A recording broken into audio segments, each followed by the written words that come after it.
From the middle of the beach, we can see the opening of Pi-Hahiroth in the distance, but we head south in order to locate an amazing marker here at the beach.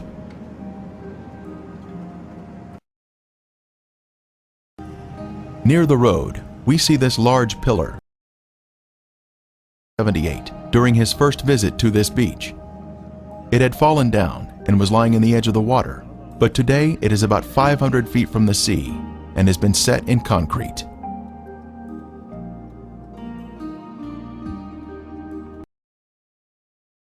Features of the red granite pillar include the fact that it is of Phoenician or Hebrew design and is 3,000 years old. It was placed here for a reason, to mark the location of the crossing of the Red Sea on dry ground.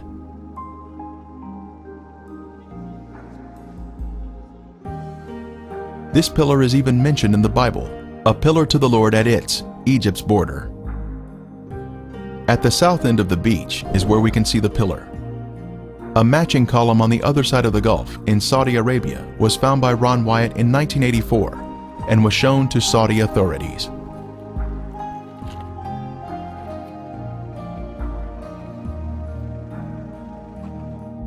On the Saudi pillar were Hebrew inscriptions which included the words Pharaoh, Mizraim or Egypt, Moses, death, water, Yahweh, Solomon, and Edom. The inscriptions on this column have been removed, since the Egyptians living here were not excited about a Hebrew celebration marker, located in their own backyard. Using Google Earth, one can zoom in on the beach here and spot the pillar standing near the road. This is an exciting use of technology to see the Bible come alive.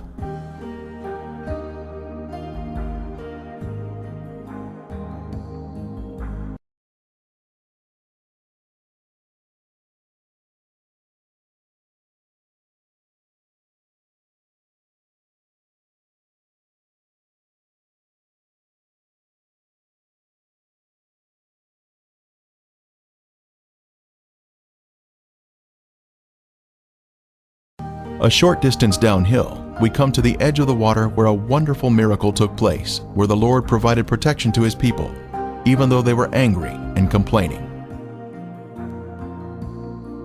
Are you not the one who dried up the sea, the waters of the great deep, that made the depths of the sea a road for the redeemed to cross over?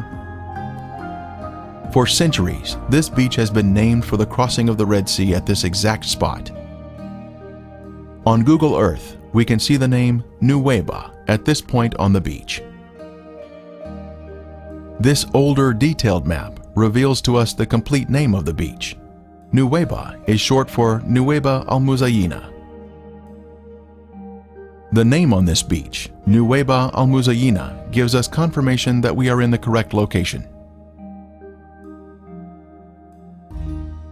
The translation of that name means waters of Moses opening. This is where the waters opened by the hand of God. The Lord demonstrated to His people that He would be their protector.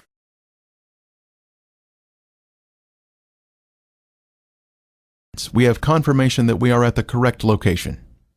Moses once stood here with the children of Israel, and the water was opened before them by the hand of God. An amazing testimony of truth.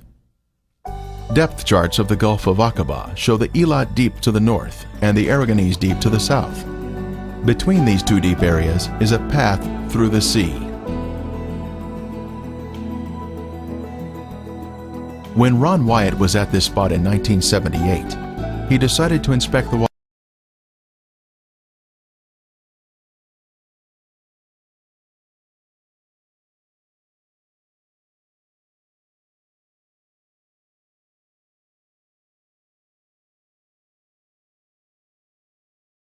Is very clear, with high visibility. Investigations have revealed artifacts which confirm our previous conclusions about the site. The seafloor is smooth and contains gradual contours. Our first artifact to inspect is this chariot wheel that still has 3 of its 4 spokes, plus the hub is extending upward. We see 90-degree angles here, which are a sign of man-made structure. The Lord looked down upon the army of the Egyptians, and He took off their chariot wheels.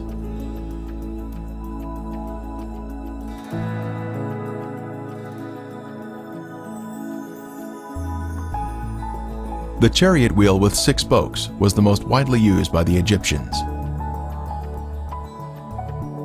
Egyptian chariots were known to use metal hubs in the center of the wheels.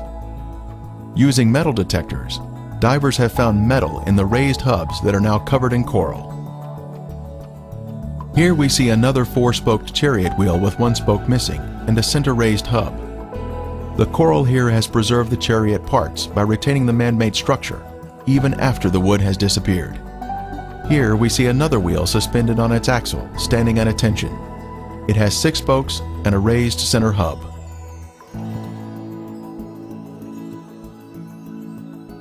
Ron Wyatt made many dives here and located many artifacts.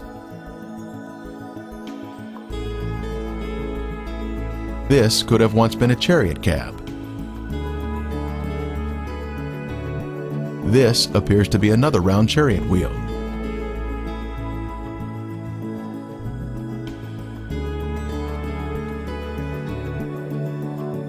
Horse remains have also been found here, such as this shrunken hoof. Horses are not in the Sinai Peninsula today. Human remains have also been found, such as this coral-covered femur bone on the right. Lab tests confirmed that it is in fact bone.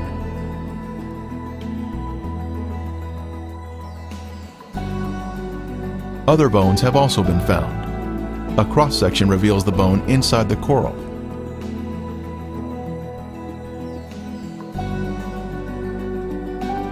Here we see a chariot wheel standing on its axle in this old 1978 footage shot by Ron Wyatt.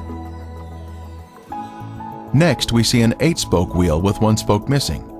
8-spoke wheels were only used during the 18th dynasty, the time of the Exodus. The premier find here at the crossing site is this gold veneer that was left behind from a 4-spoke chariot wheel. The Bible tells us there were 600 choice chariots used in the chase of the children of Israel. This artifact was left behind at a depth of 200 feet. Since specialized equipment would be necessary to raise it to the surface, today it is still in the location where it was found. Since there are chariot parts on this side of the Red Sea crossing, could there be other chariot parts on the other side of the Gulf, showing a continuation of artifacts? On the shore opposite of Nuweiba, inspection of the seafloor in Saudi Arabia has also been conducted to see if chariot parts can be found on this side of the Red Sea crossing.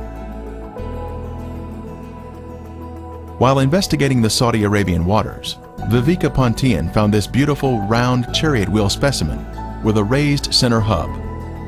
This is confirmation of the chariot parts continuing to the other side of the crossing site, opposite Nuweiba.